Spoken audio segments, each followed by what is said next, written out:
ಆರಂಭಿಸುತ್ತಿರುವ ಸತ್ಯವೇದ ಪಠಣ ಕಾರ್ಯಕ್ರಮಕ್ಕೆ ನಿಮ್ಮನ್ನು ಪ್ರೀತಿಯಿಂದ ಸ್ವಾಗತಿಸುತ್ತೇವೆ.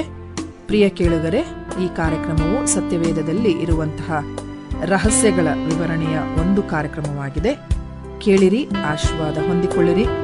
ನಿಮಗೆ ಪ್ರಶ್ನೆಗಳಿದ್ದಲ್ಲಿ ನಮ್ಮೊಟ್ಟಿಗೆ ನೀವು ಮಾತನಾಡಬೇಕಾದರೆ ನಮ್ಮ ಮೊಬೈಲ್ ಸಂಖ್ಯೆಯನ್ನು ನೀವು ಬರೆದಿಟ್ಟುಕೊಳ್ಳುವುದಾದರೆ ನಮ್ಮನ್ನು ಸಂಪರ್ಕಿಸಬಹುದು. ನಮ್ಮ ಮೊಬೈಲ್ ಸಂಖ್ಯೆ 9902606453. ಕ್ರಿಸ್ತ ಯೇಸುವಿನಲ್ಲಿ ಪ್ರೀತಿಯುಳ್ಳ ದೇವಜನರೇ, ಈ ಬೆಳಗಿನ ಸಮಯದಲ್ಲಿ ನಾವು ನೋಡ್ಕೊಳ್ತಿರುವಂಥ ದೇವರ ವಾಕ್ಯದ ಸಂದೇಶದ ಪ್ರಸ್ತಾಪ ಗುಡ್ ನ್ಯೂಸ್ ಟು ಆಲ್ ಎಂಬುದಾಗಿ. ಎಲ್ಲರಿಗೂ ಸುವಾರ್ತೆ ಅಥವಾ ಶುಭ ಸಂದೇಶ. ನಮ್ಮ ಜೀವನದಲ್ಲಿ, ದಿನನಿತ್ಯದ ಜೀವನದಲ್ಲಿ ಹಲವಾರು ವಿಷಯಗಳನ್ನು ನಾವು ಕೇಳ್ತಾ ಇರ್ತೇವೆ. ಹಲವಾರು ಸುದ್ದಿಗಳನ್ನು ನಾವು ಮಾಧ್ಯಮದ ಮೂಲಕ ಮತ್ತು ನ್ಯೂಸ್ ಪೇಪರ್ಗಳ ಮೂಲಕವಾಗಿ ನಾವು ಕೇಳ್ತಾ ಇರ್ತೇವೆ. ಆದರೆ ಅದರಲ್ಲಿರುವಂಥ ಎಲ್ಲ ಸುದ್ದಿಯೂ ಕೂಡ ಅನೇಕ ಸಾರಿ ಶುಭ ಸುದ್ದಿ ಅಥವಾ ಶುಭ ಸಂದೇಶವಾಗಿರುವುದಿಲ್ಲ. ಅನೇಕ ಸಾರಿ ನಮ್ಮನ್ನು ನಾವು ಕೇಳಿಸಿಕೊಳ್ಳುವಂಥ ಸುದ್ದಿಗಳು ಅಥವಾ ಸಂದೇಶಗಳು ಅನೇಕ ವೇಳೆ ನಮಗೆ ಗಲಿಬಿಲಿಯನ್ನು ಉಂಟು ಮಾಡುವಂಥವುಗಳಾಗಿವೆ. ಆದರೆ ನಾವು ಈಗ ನೋಡುವಂಥ ಶುಭ ಸಂದೇಶ ಅದು ನಮ್ಮ ರಕ್ಷಕರಾದಂಥ ಯೇಸು ಕ್ರಿಸ್ತನು ಈ ಲೋಕದಲ್ಲಿ ತನ್ನ ಸೇವೆಯಲ್ಲಿರುವಾಗ ಸಾರಿದಂಥ ಶುಭ ಸಂದೇಶವಾಗಿದೆ. ಮತ್ತಾಯನ ಬರೆದ ಸುವಾರ್ತೆ 4ನೇ ಅಧ್ಯಾಯ 17ರಿಂದ 25ನೇ ವಚನ ತನಕ ನಾವು ನೋಡುವಾಗ ಅಲ್ಲಿ ಯೇಸು ಸ್ವಾಮಿ ತನ್ನ ಸೇವೆಯ ಆರಂಭದಲ್ಲಿ ಸಾರಿದಂಥ ಶುಭ ಸಂದೇಶವನ್ನು ನಾವು ನೋಡಿಕೊಳ್ಳುವಂಥವರಾಗಿದ್ದೇವೆ. ಮೊದಲನೇದಾಗಿ 17ನೇ ವಚನದಲ್ಲಿ ನಾವು ನೋಡಿಕೊಳ್ಳುವಾಗ ಯೇಸು ಕ್ರಿಸ್ತನ ಹೇಳುವ ಹಾಗೆ ಪರಲೋಕ ರಾಜ್ಯವು ಸಮೀಪವಾಯಿತು ಎಂಬುದಾಗಿ. ಕ್ರಿಸ್ತನಲ್ಲಿ ಪ್ರೀತಿಯುಳ್ಳವರೇ, ಪರಲೋಕ ರಾಜ್ಯವು ಸಮೀಪವಾಯಿತು ಅಂತ ನಾವು ಕೇಳಿಸಿಕೊಳ್ಳುವಾಗ ನಮಗೆ ಅನೇಕ ಸಾರಿ ಸಂತೋಷವಾಗ್ತದೆ. ನಾವು ಕೂಡ ಪರಲೋಕ ರಾಜ್ಯಕ್ಕೆ ಸೇರಬಹುದು ಅಥವಾ ಪರಲೋಕ ರಾಜ್ಯಕ್ಕೆ ನಾವು ಬಾಧ್ಯಸ್ಥರಾಗಬಹುದು ಎಂಬುದಾಗಿ. ಅದೇ ವೇಳೆಯಲ್ಲಿ ಕ್ರಿಸ್ತನು ಸಾರಿದಂಥ ಈ ಸಂದೇಶ ಅದು ಒಂದು ರೀತಿಯ ಎಚ್ಚರಿಕೆಯ ಗಂಟೆ ಕೂಡ ಆಗಿದೆ. ಅಲ್ಲಿ ನಾವು ನೋಡುವಾಗ ಪರಲೋಕ ರಾಜ್ಯವು ಸಮೀಪವಾಯಿತು ಅನ್ನುವಂಥರ ಅರ್ಥ ದೇವರ ನ್ಯಾಯ ತೀರ್ಪು ಹತ್ತಿರವಾಯಿತು ಎಂಬುದಾಗಿ. ಪರಲೋಕ ರಾಜ್ಯಕ್ಕೆ ಹೋಗುವ ಮೊದಲು ನಮ್ಮೆಲ್ಲರಿಗೂ ಕೂಡ ದೇವರ ಮುಂದೆ ನಾವು ಯಥಾಸ್ಥಿತಿಯಲ್ಲಿ ನಾವು ಕಾಣಿಸಿಕೊಳ್ಬೇಕಾಗ ನ್ಯಾಯ ತೀರ್ಪಾಗ್ತದೆ. ಆದ್ದರಿಂದ ಇವತ್ತು ಯೇಸು ಸ್ವಾಮಿ ತನ್ನ ಸುವಾರ್ತೆಯನ್ನು ಸಾರಿದಂಥ ಸ್ಥಳಗಳನ್ನು ನಾವು ಗಮನಿಸುವಾಗ ಆತನ ಸೇವೆ ಆರಂಭವಾದದ್ದು ಅದು ಅನ್ಯ ಜನಗಳಿರುವ ಗಲಿಲಾಯದ ಸೀಮೆ. ಕತ್ತಲಲ್ಲಿ ವಾಸಿಸಿದ ಸೀಮೆಗಳ ಜನರಿಗೆ ಯೇಸು ಸ್ವಾಮಿಯ ಸುವಾರ್ತೆ ಆರಂಭವಾಯಿತು. ಯೇಸು ಸ್ವಾಮಿಯ ಸೇವೆಯ ಮಹತ್ವವಾದಂಥ ಒಂದು ಸಂದೇಶ ಏನಂತ ಹೇಳಿದ್ರೆ, ಯೇಸು ಸ್ವಾಮಿಯ ಸುವಾರ್ತೆ ಆರಂಭವಾದಂಥದ್ದು ಅನ್ಯ ಜನಗಳ ಮಧ್ಯದಲ್ಲಿ, ಕತ್ತಲೆಯಲ್ಲಿ ವಾಸಿಸಿದಂಥ ಜನರ ಮಧ್ಯದಲ್ಲಿ, ನಾನಾ ರೀತಿಯ ಹೋರಾಟಗಳ ಸಮಸ್ಯೆಗಳ ಮಧ್ಯದಲ್ಲಿ ವಾಸಿಸಿದಂಥ ಜನರಿಗೆ ಯೇಸು ಸ್ವಾಮಿ ಕೊಡುವಂಥ ಕರೆ ಪರಲೋಕ ರಾಜ್ಯವು ಸಮೀಪವಾಯಿತು ಎಂಬುದಾಗಿ.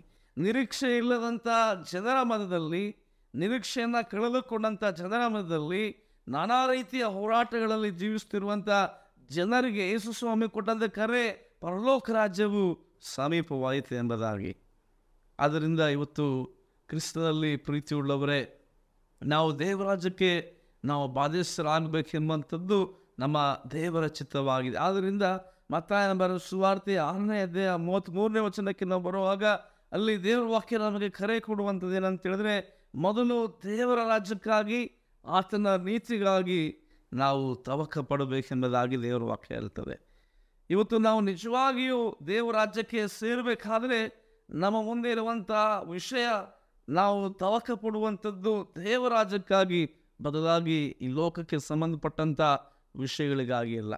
ಆದ್ದರಿಂದ ಇವತ್ತು ಪರಲೋಕ ರಾಜ್ಯವು ಸಮೀಪವಾಯಿತು ಅನ್ನುವುದಕ್ಕೆ ಮತ್ತೊಂದು ಖಚಿತವಾದಂಥ ವಾಕ್ಯ ಏನಂತ ಹೇಳಿದ್ರೆ, ಅಪೊಸ್ತಲರ ಕೃತ್ಯಗಳು 1ನೇ ಅಧ್ಯಾಯ 11ನೇ ವಚನವನ್ನು ನೋಡುವಾಗ ಅಲ್ಲಿ ಯೇಸು ಸ್ವಾಮಿ ಆತನು ಮೇಲಕ್ಕೆ ಪರಲೋಕಕ್ಕೆ ಆತನು ಹೋಗುವಂಥ ಸಂದರ್ಭದಲ್ಲಿ ಗಲಿಲಾಯದವರೆಲ್ಲರೂ ಯೇಸು ಸ್ವಾಮಿಯ ಹೋಗುವಂಥ ಆ ದೃಷ್ಟಿಯನ್ನು ನೋಡುತ್ತಿರುವಾಗ ಅಲ್ಲಿ ದೇವದೂತರು ಹೇಳುವಂಥ ಮಾತು, ಗಲಿಲಾಯದವರು ಹೇಗೆ ಯೇಸು ಸ್ವಾಮಿ ಪರಲೋಕಕ್ಕೆ ಆತನು ಸೇರಲ್ಪಟ್ಟನೋ ಅದೇ ರೀತಿಯಾಗಿ ಆತನ ಹಿಂದೆ ತಿರುಗಿ ಬರಲಿಕ್ಕಿದ್ದಾನೆ.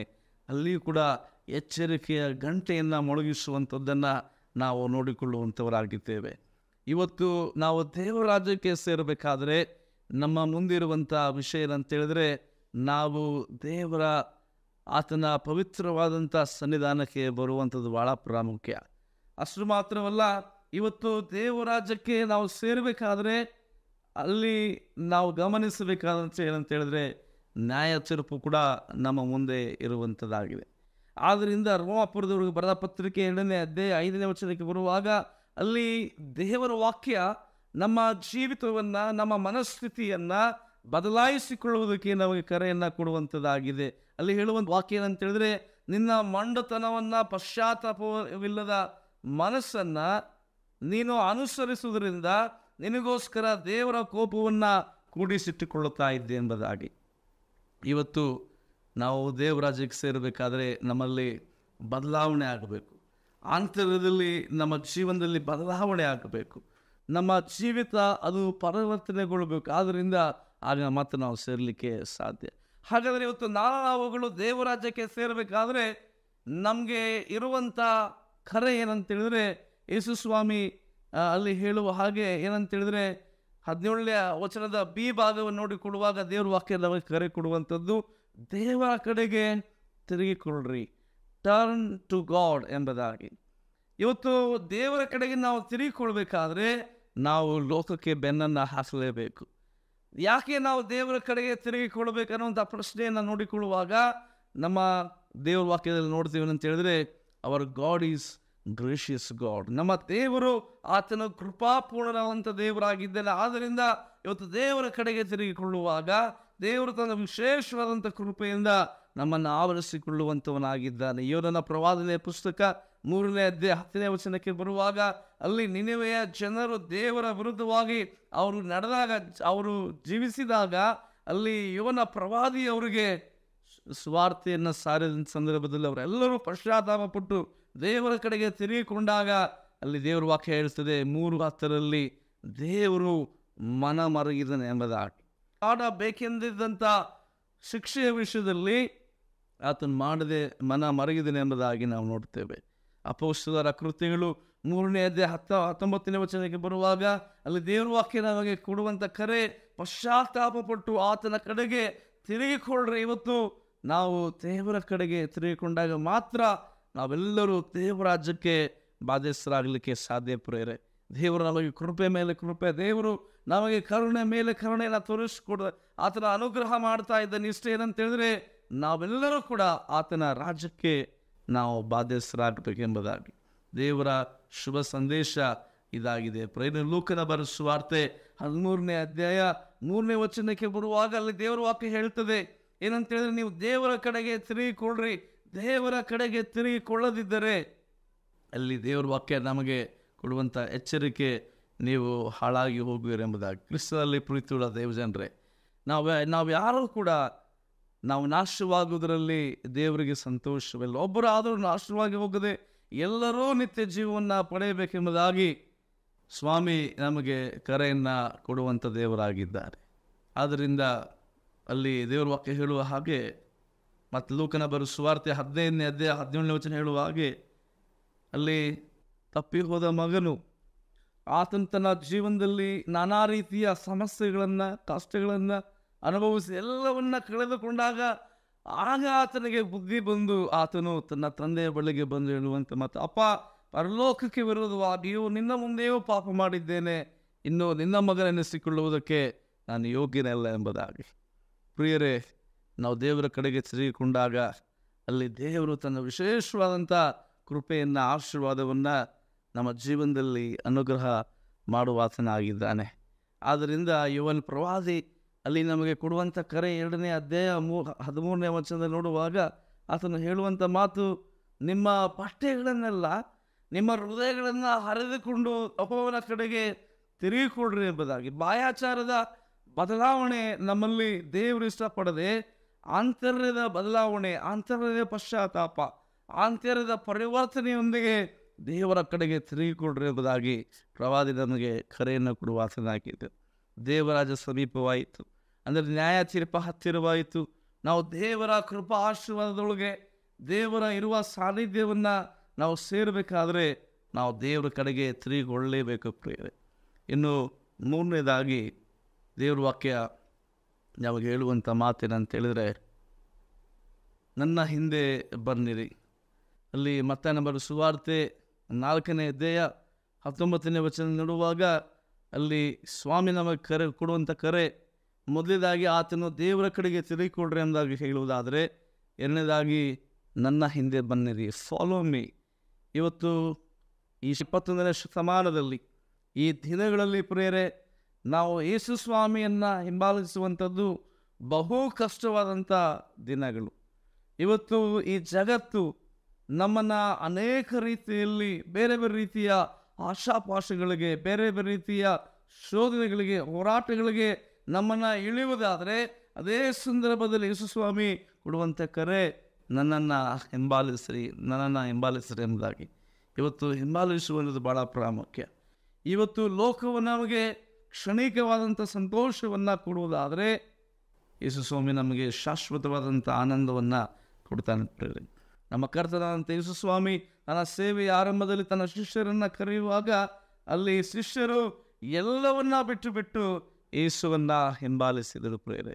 ಅದೇ ನಮಗೆ ಇವತ್ತು ಮಾದರಿ, ಅದೇ ಇವತ್ತು ನಮ್ಮ ಮುಂದಿರುವಂಥ ವಿಷಯ. ನಾವು ಯೇಸುವನ್ನು ಹಿಂಬಾಲಿಸಲೇಬೇಕು. ಯೇಸು ಸ್ವಾಮಿಯೇ ಮಾರ್ಗವು, ಸತ್ಯವೂ, ಜೀವವಾಗಿರುವುದರಿಂದ ಆತನ ಹೊರತು ಈ ಲೋಕದಲ್ಲಿ ಪ್ರೇರೆ ನಮಗೆ ಬೇರೆ ಯಾವ ದಾರಿ ಇಲ್ಲ, ಬೇರೆ ಯಾವ ಜೀವ ಇಲ್ಲ. ಯೇಸುವನ್ನು ಹಿಂಬಾಲಿಸುವುದು ಬಹಳ ಪ್ರಾಮುಖ್ಯವಾದಂಥ ವಿಷಯ.